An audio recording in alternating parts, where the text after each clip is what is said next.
Hmm. Um, I just like they the need more to than me. remember that we're saved. If they're saved, we're saved by grace, not Hmm. by anything that we are or we've done.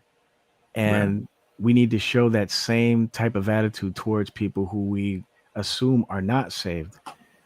For example, when we're going out in the streets preaching the gospel and we see a person who we assume is a homosexual, for example, we don't go up to there holding up red flags. Did you know God hates fags? Well, you need to I'm pretty sure no, we they've don't. heard that There's before. a You'd be different way. surprised that I've heard it here in Utah, man. Right, This shit's right, crazy. right. And you know what? Through God's sovereignty, some people actually get saved out of that, by that method. But that's not Hmm. something that's prescribed either necessarily by God. So God, Proverbs 16:21 says, uh, prudent lips, increaseth hearing, which means that, with meekness, when you speak with a meek tongue, Hmm. you're more prone to win the ears of those you're trying to bring salvation to.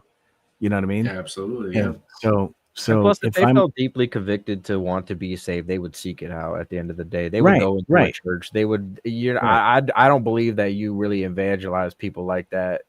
right. I think they take it as an attack and Exactly. drives them further away. Personally, Exactly. Exactly. you can't Yeah, Bible I thump the like to gay out of label See, someone. myself as a we're talking about the more non-resistant. practical approach, right? But on Yeah. the other side, there is the indwelling of the Holy Spirit, the inspiration of the Holy Spirit.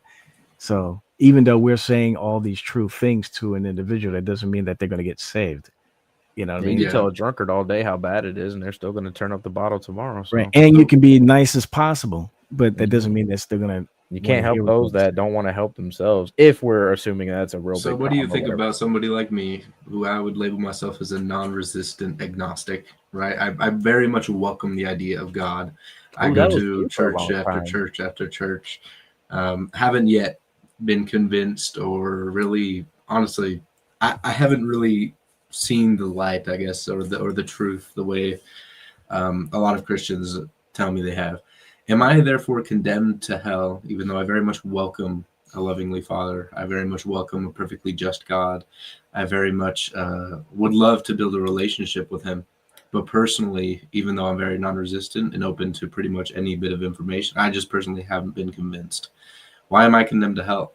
And if I die tomorrow without repenting and forgiving and asking for forgiveness for all of the evil or sins that I have committed, why am I condemned to hell? Well, the scriptures say that we're condemned to hell because we sinned against God. So that's the reason why anyone is going to be condemned. So just to So, bring up this example, right? A pedophile, somebody who's mhm, committed horrific acts uh-huh, against children, and then mhm, on his deathbed he begs for forgiveness, asks mhm. God to save him. He goes to heaven. For Yeah. somebody like me who tries to live my life based on minimizing suffering and maximizing progression, seeking information, being curious,